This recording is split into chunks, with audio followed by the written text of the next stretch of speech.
ça, je ne sais pas, peu à peu. Et alors, dans les livres de la domination masculine, on pourrait penser que aussi les hommes, ce sont des victimes de cette domination. Oui. Alors, c'est inexplicable pourquoi il ne change pas. Il ne peut pas. Oui, alors enfin, il ne faut pas exagérer, ils sont victimes relatives, enfin, ils sont, enfin, comme je dis, je sais plus, c'est une phrase, je ne sais pas si c'est Virginia Woolf, je crois que c'est elle qui dit ça, ils ont le beau rôle. Comme on dit en français, on dit, ah oui, il a le beau rôle, ça veut dire qu'il est visible, enfin oui, comme une pièce de théâtre, quoi. Ils ont le rôle principal. Alors ça a beaucoup d'avantages, ils sont visibles, les femmes sont invisibles, ils parlent, les femmes se taisent, bref, ils ont tout ça, mais en même temps, le beau rôle est très coûteux. Voilà, alors maintenant, pourquoi ça ne change pas? Enfin, pourquoi ça ne change pas? Si bien sûr que ça change, mais beaucoup moins qu'on ne pourrait croire. C'est que c'est très profondément inconscient. En français, on dit toujours c'est plus fort que moi. C'est plus fort que moi. On dit, oui. Voilà, c'est la fatalité. Oui, c'est plus fort que moi, ça veut dire ça. Je ne peux pas m'empêcher. C'est plus fort que moi quand dire oui. Je sais, ma mère, quand elle est vieille, quand je l'ai engueulée, elle me dit à mon âge, tu ne me changeras pas. C'est plus fort que moi. Comment vivez-vous tout ça? Moi? Parce que vous croyez que vous êtes machiste, non? Bon, un peu, forcément. Forcément, il en reste dans toujours. Les structures. Oui, il en reste toujours. Sinon ce que je dirais est faux. Je vous propose une chose pour la rapidité. Je vous fais la question en castellano y vous répondez en français, ¿ça va? ¿Es verdad que usted ha dicho que no se puede esperar un comportamiento apropiado de una mujer que va con faldas? ¿Esto lo ha dicho usted? Non, enfin, ça c'est pas moi qui le dis, c'est un très beau travail d'une femme américaine qui a analysé, elle a dit imaginez tous les gestes que vous dites, voilà, parle à un homme, il dit imaginez que vous avez une jupe plutôt courte et que vous devez ramasser un truc par terre. Voilà, elle fait l'exercice de gymnastique pour un homme. C'est magnifique, c'est un travail magnifique. Et ça rend conscient des choses que même les femmes n'ont pas conscience de faire, de ne pas faire. Es decir, las mujeres no tenemos plena conciencia de ser seres dominados, según usted. Je pense que non. Et c'est en grande partie, c'est ça la domination symbolique. C'est une domination qui marche dans la mesure où le dominé n'a pas pleinement conscience de subir la domination. Et de ce fait, est complice en partie de la domination qu'il subit.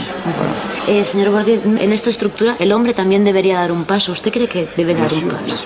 Oui, alors, mais moi je ne parle pas en termes... Voilà, ça c'est le problème du sociologue, c'est pour ça que je parais triste, pessimiste et déterministe. Oui, je ne dis jamais il devrait, je dis il faut faire en sorte qu'il soit obligé. Voilà, c'est tout. Alors bon, il y a des hommes de bonne volonté, beaucoup d'hommes. Moi, mon livre a été lu par beaucoup d'hommes qui m'ont dit c'est dur de lire ça. Bon, voilà. Mais eux aussi sont inconscients. Alors il y a tout le chapitre que j'ai fait sur Virginia Woolf, que j'ai fait exprès, parce que c'est une des grandes théoriciennes du féminisme, et qui a dit des choses formidables, à mon avis, sur au fond, la souffrance du dominant. Alors comme c'était dit par une grande féministe, je pouvais le dire, il y a une phrase de Marx qui s'applique très bien aux hommes. Marx dit « le dominant est dominé par sa domination ». C'est une très belle phrase. Et je pense que le dominant masculin, alors ici, dans un pays de Punto Nord, les hommes souffrent du machisme, d'espèce de devoir de virilité, qui est une charge terrible. Vous croyez vous êtes machiste ou pas du tout? Non, je crois pas. mais je pense que c'est une charge terrible.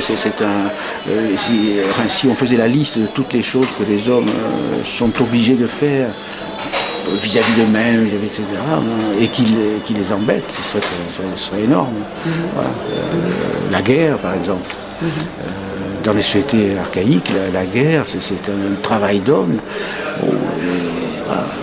Señor Bourdieu, una de las críticas que le hacen es que remarca los valores masculinos, pero muy poco los valores femeninos. En síntesis, usted me puede decir ¿Cuál es el valor del eterno femenino? ¿Cuáles son los valores de las mujeres? Ça encore, c'est quelque chose que je ne veux pas faire. Parce que, je dis pas les valeurs Pas comme masculines. sociologue, comment? Ah, comment?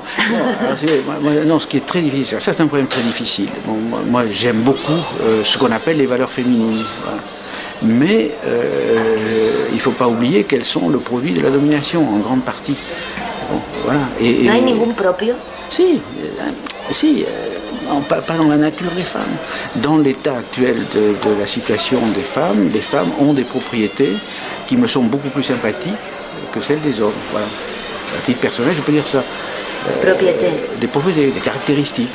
Des caractéristiques. Elles sont plus modestes, elles sont plus effacées, elles sont plus intuitives, plus attentionnées, elles s'intéressent plus aux autres. Elles sont... Oui, voilà, mais ça, enfin, il ne faut pas dire comme ça, elles ont plus de chances d'être ça. Hein. Il faut penser toujours statistiquement, ça a l'air, mais c'est précis. Elles ont plus de chances d'être comme ça, toutes choses égales d'ailleurs, qu'un homme. Voilà. Et ça, c'est très bien. Autre exemple, elles ont plus de chances d'être dociles à l'école. Alors docile, c'est le latin docilis, ça veut dire qui apprend bien. Bon. Alors, en français, docile, ça veut dire en même temps soumis. Gentil, qui ne se révolte pas. Et un secret de la félicité, je sais que vous avez parlé quelquefois de